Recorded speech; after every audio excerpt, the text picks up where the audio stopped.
आज हम आपके लिए बिहार पुलिस स्पेशल ब्रांच और रेडियो ऑपरेटर के लिए 50 महत्वपूर्ण एमसीक्यू क्वेश्चन लेकर आए हैं। जैसा कि आपको पता है आपका एग्जाम बहुत ही पास आ गया है, इसलिए ये आपके 50 इंपॉर्टेंट महत्वपूर्ण क्वेश्चन हम आपको बहुत ही जल्द से जल्द कराने का प्रयास करेंगे। तो चलिए देरी ना करते हुए हम लोग स्टार्ट करते हैं क्वेश्चन नंबर 1 से। किससे? क्वेश्चन नंबर 1 से। चलिए देखिए, समझिए क्या कह रहा है।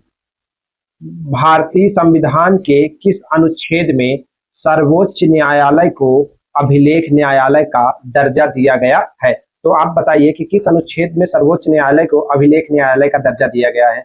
देखिए और बताइए राइट ऑप्शन क्या होगा। तो देखिए और राइट ऑप्शन बताइए। तो इसका जो राइट ऑप्शन हो जाएगा वो बी हो जाएगा। आर्टिकल 129 जो भारतीय संविधान है वो आर्टिकल 129 में कहा गया है कि सर्वोच्च न्यायालय जो है एक अभिलेख न्यायालय है। चलिए क्वेश्चन नंबर 2 चलते हैं। क्वेश्चन नंबर 2, प्रकाश के वर्ण विक्षेपण में किस रंग का विचलन सबसे कम होता है? तो बताइए प्रकाश के वर्ण विक्षेपण में किस रंग का विचलन सबसे कम होता है। देखिए और राइट ऑप्शन बताइए दूसरे का। तो इसका जो राइट ऑप्शन हो जाएगा वो सी हो जाएगा। लाल रंग का विचलन सबसे कम होता है, क्योंकि आपने पढ़ा होगा विबग्योर, VIBGYOR,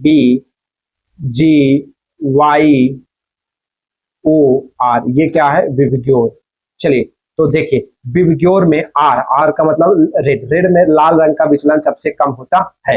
अच्छा, ये जो वैगनी है वायलेट, इसका विचलन सबसे ज्यादा होता है। अच्छा, इसी से हम आपको एक चीज और बता देते हैं कि हमने बिहार पुलिस स्पेशल ब्रांच के लिए 500 महत्वपूर्ण एमसीक्यू क्वेश्चन का अपना ई बुक निकाला है। और जो आपके एग्जाम के बहुत ही ज्यादा देखते हैं कि हमारी जो ई बुक के क्वेश्चन होते हैं वो आपके एग्जाम में बहुत ज्यादा फंसते हैं, तो वो आपको हमने केवल 99 रुपए में लाया है। कितने में? 99 रुपए में आपको 500 क्वेश्चन की हमने ई बुक लाया है। और आपके लिए एक ऑफर है, यदि हमने इसमें आपको क्वेश्चन मतलब ये जो हम क्वेश्चन प्रैक्टिस करा रहे हैं, बीच में आपसे 5 क्वेश्चन पूछेंगे और अगर आपने पांचों के पांचों राइट दे दिए हैं तो ये 99 की जगह आपको केवल 49 रुपीज में ये आपको बुक मिल जाएगी। तो चलिए ई बुक आपको मिल जाएगी। तो चलिए देरी ना करते हुए स्टार्ट करते हैं। एक क्वेश्चन हम आपसे और पूछ लेते हैं, यहीं से बताइए कमेंट बॉक्स में कि येलो और ग्रीन में सबसे ज्यादा विचलन किसका होगा। चलिए नेक्स्ट चलते हैं। क्वेश्चन नंबर 2, 1857 के विद्रोह के दौरान फैजाबाद में विद्रोह का नेतृत्व किसने किया था? तो बताइए फैजाबाद में विद्रोह का नेतृत्व किसने किया था। देखिए और राइट ऑप्शन बताइए। तीसरा राइट ऑप्शन बताइए। तो इसका राइट ऑप्शन हो जाएगा बी नंबर हो जाएगा। जो फैजाबाद में विद्रोह का नेतृत्व है वो मौलवी अहमदुल्लाह ने किया था। अच्छा, आप कमेंट बॉक्स में बताइए कि बिहार का नेतृत्व किसने किया था 1857 में। चलिए नेक्स्ट चलते हैं। क्वेश्चन नंबर 4 क्या कह रहा है? कोशिका में प्रोटीन संश्लेषण का मुख्य स्थल कौन सा है? तो बताइए कोशिका में प्रोटीन संश्लेषण का मुख्य स्थल कौन सा है? 4 देखिए और राइट ऑप्शन बताइए। तो प्रोटीन संश्लेषण का जो आपका मुख्य स्थल है वो राइबोसोम है। क्या होता है? प्रोटीन संश्लेषण का मुख्य स्थल आपका राइबोसोम होता है। चलिए नेक्स्ट चलते हैं। क्वेश्चन नंबर 5 क्या कह रहा है? भारतीय राष्ट्रीय कांग्रेस के किस अधिवेशन में पूर्ण स्वराज का प्रस्ताव पारित किया गया था? तो बताइए किस अधिवेशन में पूर्ण स्वराज का प्रस्ताव पारित किया गया था? 5 नंबर देखिए राइट ऑप्शन बताइए। तो इसका राइट ऑप्शन हो जाएगा बी, रावी नदी में लाहौर में 1929 में प्रस्ताव पारित किया गया था और जवाहरलाल नेहरू ने इसकी अध्यक्षता किया था। चलिए नेक्स्ट होते हैं। क्वेश्चन नंबर 6, किसी अर्धचालक का ताप बढ़ाने पर उसके विद्युत प्रतिरोध पर क्या प्रभाव पड़ता है? तो बताइए अर्धचालक का ताप बढ़ाने पर प्रतिरोध पर क्या प्रभाव पड़ेगा। 6 का राइट ऑप्शन बताइए। तो इसका राइट ऑप्शन हो जाएगा बी, अर्धचालक का ताप बढ़ाने पर उसका प्रतिरोध घटता है। चलिए नेक्स्ट चलते हैं। क्वेश्चन नंबर 7, बिहार में होम रूल लीग की स्थापना किसके द्वारा की गई थी? तो बताइए होम रूल लीग की स्थापना किसके द्वारा की गई थी? 7 का देखिए राइट ऑप्शन बताइए। तो मौलाना मजहरुल हक द्वारा होम रूल लीग की स्थापना बिहार में की गई थी। चलिए नेक्स्ट चलते हैं। क्वेश्चन नंबर 8 क्या कह रहा है समझिए। आधुनिक आवर्त सारणी में लैंथेनाइड्स किस आवर्त के अंतर्गत आते हैं? तो बताइए लैंथेनाइड्स किस आवर्त के अंतर्गत आते हैं। देखिए राइट ऑप्शन बताइए। इसका जो राइट ऑप्शन हो जाएगा सी हो जाएगा। आपको पता है आवर्त सारणी में आपके 4 ब्लॉक होते हैं, S block, P block, F block और डी ब्लॉक। तो जो आपके एफ ब्लॉक के तत्व है उसमें 2 श्रेणी आती है, एक एक्टेनाइट और एक लैंथेनाइट। तो ये जो लैंथेनाइट श्रेणी है यही आपके उसी की बात कर रहे हैं। आप ये समझ लीजिए कि एफ ब्लॉक के जो तत्व हैं उनको आवर्त सारणी में स्थान नहीं दिया गया है, वो आवर्त सारणी से बाहर रखे गए हैं। चलिए नेक्स्ट चलते हैं। क्वेश्चन नंबर 9, राष्ट्रपति के निर्वाचन मंडल में कौन शामिल नहीं होता है? तो बताइए राष्ट्रपति के निर्वाचन मंडल में कौन शामिल नहीं होता है? देखिए और 4 ऑप्शन बताइए। 9, तो इसका जो राइट ऑप्शन हो जाएगा वो डी हो जाएगा। राज्यों के विधान परिषद के सदस्य राष्ट्रपति के निर्वाचन में भाग नहीं लेते हैं।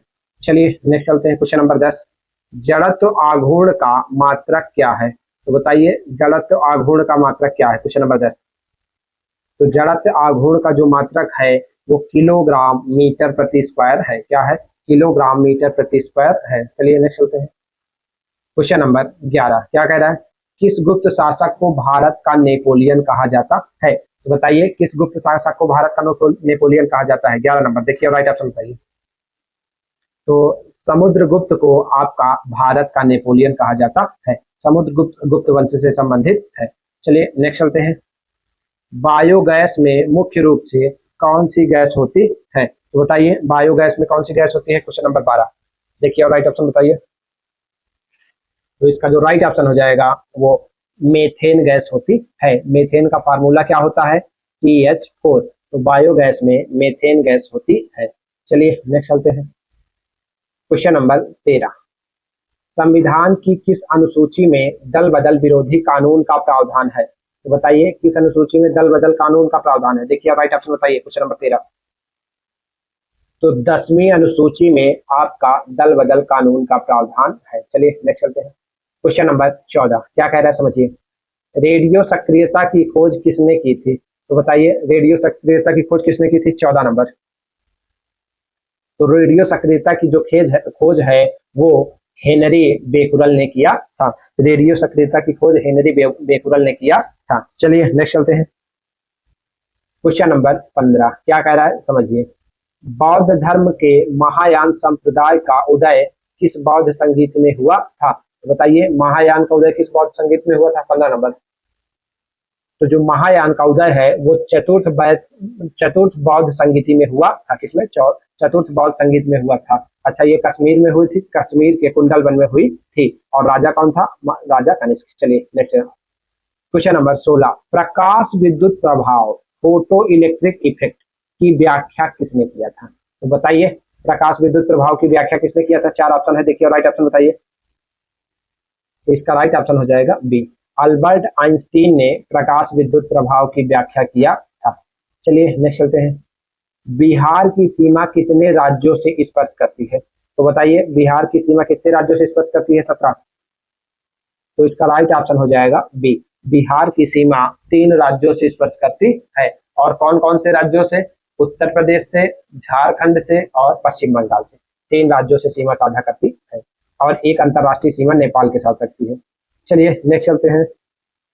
क्वेश्चन नंबर 18, मानव शरीर की सबसे बड़ी ग्रंथि कौन सी है? तो बताइए मानव शरीर की सबसे बड़ी ग्रंथि कौन सी है? 18। तो जो यकृत है वो मानव शरीर की सबसे बड़ी ग्रंथि है। चलिए नेक्स्ट चलते हैं। क्वेश्चन नंबर 19, किस एक्ट को बिना वकील, बिना अपील, बिना दलील का कानून कहा जाता है? तो बताइए किस एक्ट को बिना वकील, बिना अपील, बिना दलील का कानून कहा जाता है? देखिए और राइट ऑप्शन बताइए। क्वेश्चन नंबर 19, तो इसका राइट ऑप्शन हो जाएगा ए, रोलेट एक्ट को ही हम लोग बिना वकील, बिना अपील और बिना दलील कानून कहा जाता है। चलिए नेक्स्ट चलते हैं। क्वेश्चन नंबर 20, चुंबकीय फ्लक्स का एसआई मात्रक क्या है? तो बताइए चुंबकीय फ्लक्स का एसआई मात्रक क्या है? क्वेश्चन नंबर 20, इसका राइट ऑप्शन हो जाएगा बी, वेबर आपका चुंबकीय फ्लक्स का एसआई मात्रक है। चलिए नेक्स्ट चलते हैं। क्वेश्चन नंबर 21, पायरोमीटर का उपयोग किसे मापने के लिए किया जाता है? तो बताइए पायरोमीटर का उपयोग किसे मापने के लिए किया जाता है? 21। इसका राइट ऑप्शन हो जाएगा बी, उच्च तापमान को मापने के लिए हम लोग पायरोमीटर का प्रयोग करते हैं। चलिए नेक्स्ट चलते हैं। क्वेश्चन नंबर 22, देखिए क्या है। भारतीय संविधान का कौन सा अनुच्छेद जीवन का अधिकार प्रदान करता है? तो बताइए कौन सा अनुच्छेद जीवन का अधिकार प्रदान करता है? 22। तो इसका राइट ऑप्शन हो जाएगा सी, आर्टिकल 21 जीवन का अधिकार प्रदान करता है। चलिए नेक्स्ट चलते हैं। क्वेश्चन नंबर 23, गौतम बुद्ध का जन्म किस काल में हुआ था? तो बताइए गौतम बुद्ध का जन्म किस काल में हुआ था? 4 ऑप्शन देखिए, राइट ऑप्शन बताइए। तो इसका आपका राइट ऑप्शन हो जाएगा बी, शाक्य वंश में हुआ था। किसमें? शाक्य में। चलिए नेक्स्ट चलते हैं। क्वेश्चन नंबर 24, ये आपके काफी एग्जाम में आया हुआ क्वेश्चन है। राकेट का प्रक्षेपण किस सिद्धांत पर आधारित है? तो बताइए राकेट का प्रक्षेपण किस सिद्धांत पर आधारित है? 24। तो इसका जो राइट ऑप्शन हो जाएगा वो संवेग संरक्षण पर आधारित है। किस पर? संवेग संरक्षण पर। चलिए नेक्स्ट चलते हैं। क्वेश्चन नंबर 25, बिहार में शेर शाह सूरी का मकबरा कहाँ स्थित है? तो बताइए शेर शाह सूरी का मकबरा कहाँ स्थित है बिहार में? 25। इसका राइट ऑप्शन हो जाएगा बी, सासाराम। सासाराम कहाँ है? रोहतास जिले में स्थित है। चलिए नेक्स्ट चलते हैं। क्वेश्चन नंबर 26, नीला थोथा का रासायनिक नाम क्या है? तो 4 ऑप्शन देखिए और राइट ऑप्शन बताइए कि नीला थोथा हम लोग किसे कहते हैं। देखिए और बताइए राइट ऑप्शन। इसका राइट ऑप्शन हो जाएगा ए, कॉपर सल्फेट को हम लोग नीला थोथा कहते हैं। चलिए नेक्स्ट चलते हैं। चलिए क्वेश्चन नंबर 27, देखिए क्या है। लोकसभा में आत्मविश्वास प्रस्ताव लाने के लिए कितने सदस्यों का समर्थन आवश्यक है? तो बताइए कितने सदस्यों का समर्थन आवश्यक है लोकसभा में? 27। तो इसका राइट ऑप्शन हो जाएगा ए, कम से कम 50 सदस्यों का समर्थन आवश्यक है। चलिए नेक्स्ट चलते हैं। क्वेश्चन नंबर 28, भारी परमाणु रिएक्टर में मंदक के रूप में किसका प्रयोग किया जाता है? तो बताइए मंदक के रूप में हम लोग किसका प्रयोग करते हैं? 28 देखिए और राइट ऑप्शन बताइए। इसका राइट ऑप्शन हो जाएगा ए, मंदक के रूप में हम लोग भारी जल D2O का प्रयोग करते हैं। चलिए नेक्स्ट चलते हैं।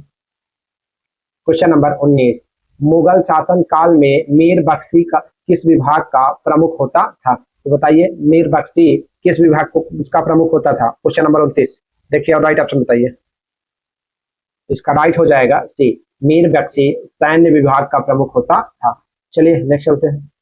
क्वेश्चन नंबर 30, क्या कह रहा है समझिए।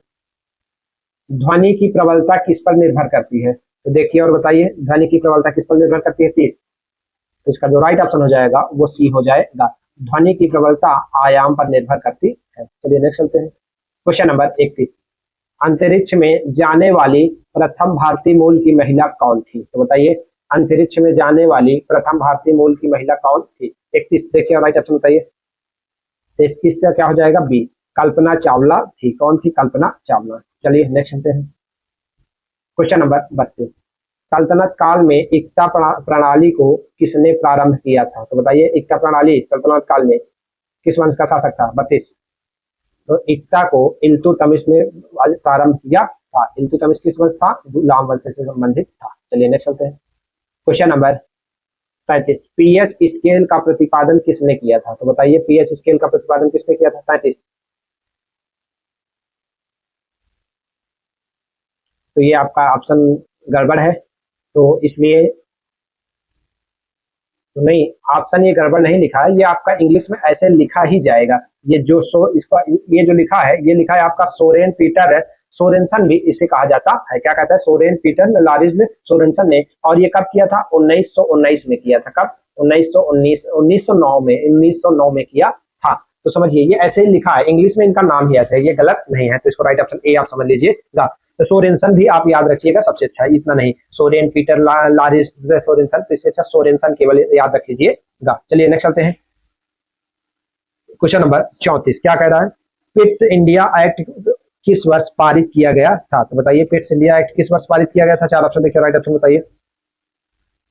इसका राइट ऑप्शन हो जाएगा बी, 1784 में पिट्स इंडिया एक्ट पारित किया गया था। चलिए नेक्स्ट चलते हैं। क्वेश्चन नंबर 35, विद्युत चुंबकीय प्रेरण का सिद्धांत किसने दिया था? तो बताइए विद्युत चुंबकीय प्रेरण का सिद्धांत किसने दिया था? Question number 35।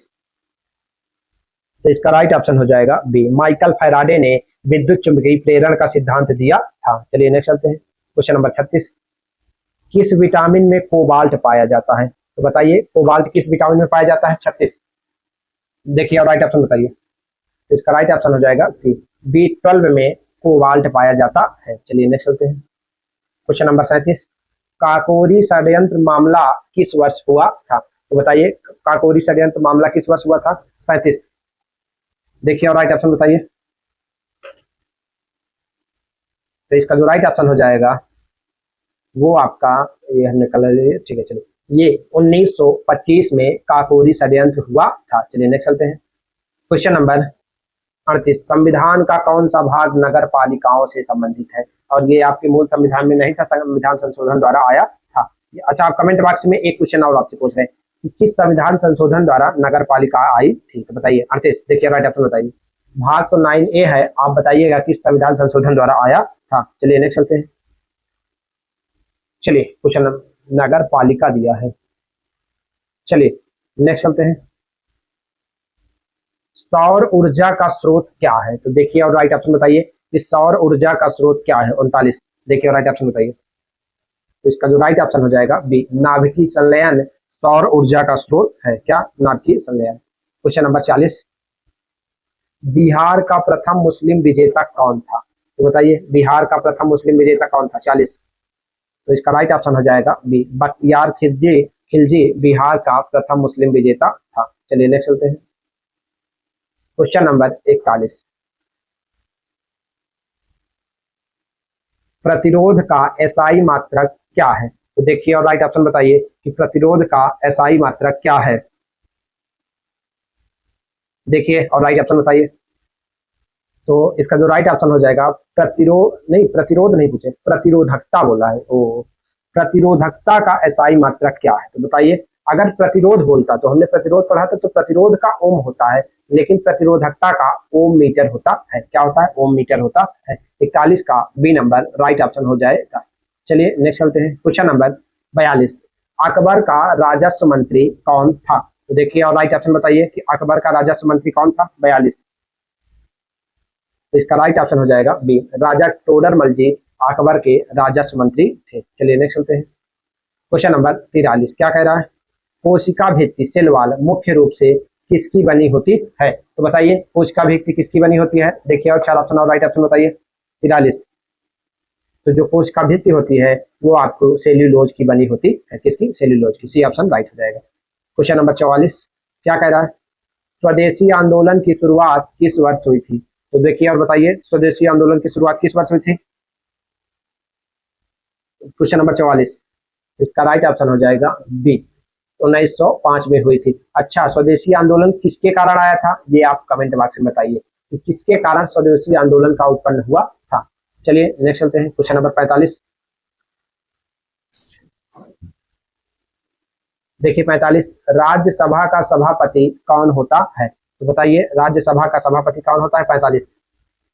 इसका जो राइट ऑप्शन हो जाएगा वो बी हो जाएगा, राज्यसभा का सभापति उपराष्ट्रपति होते हैं। कौन? उपराष्ट्रपति। क्वेश्चन नंबर 45, लेंस की क्षमता का मात्रक क्या है? तो बताइए लेंस की क्षमता का मात्रक क्या है? 46। देखिए राइट ऑप्शन बताइए। तो इसका जो राइट ऑप्शन हो जाएगा बी, लेंस की क्षमता का मात्रक डायोप्टर होता है। आपको लंबाई का मात्रक मीटर होता है, शक्ति का मात्रक वाट होता है और कार्य ऊर्जा का मात्रक जूल होता है। चलिए नेक्स्ट चलते हैं। क्वेश्चन नंबर 47, किस अनुच्छेद के तहत वित्त आयोग का गठन किया गया था? तो वित्त आयोग बताइए किस अनुच्छेद के तहत गठन किया गया था? तो इसका जो राइट ऑप्शन हो जाएगा आर्टिकल 280 के तहत वित्त आयोग का गठन किया गया था। चलिए नेक्स्ट चलते हैं। मानव हृदय में कितने कक्ष होते हैं? देखिए और राइट ऑप्शन बताइए। तो इसका जो राइट ऑप्शन हो जाएगा वो सी हो जाएगा, मानव हृदय में कुल 4 कक्ष होते हैं। आप लोग कमेंट बॉक्स में इन चारों कक्षों का नाम बताएंगे। चलिए नेक्स्ट चलते हैं। क्वेश्चन नंबर 49, आर्य समाज की स्थापना किस वर्ष हुई थी? 49। देखिए और बताइए आर्य समाज की स्थापना किस वर्ष हुई थी? इसका राइट ऑप्शन हो जाएगा 1875 में आर्य समाज की स्थापना हुई थी। चलिए आज का लास्ट क्वेश्चन, और ये क्वेश्चन आप कमेंट बॉक्स में बताएंगे कि प्रकाश के अपवर्तन के नियम किसने दिए थे? तो देखिए और राइट ऑप्शन बताइएगा कमेंट में। चलिए थैंक यू।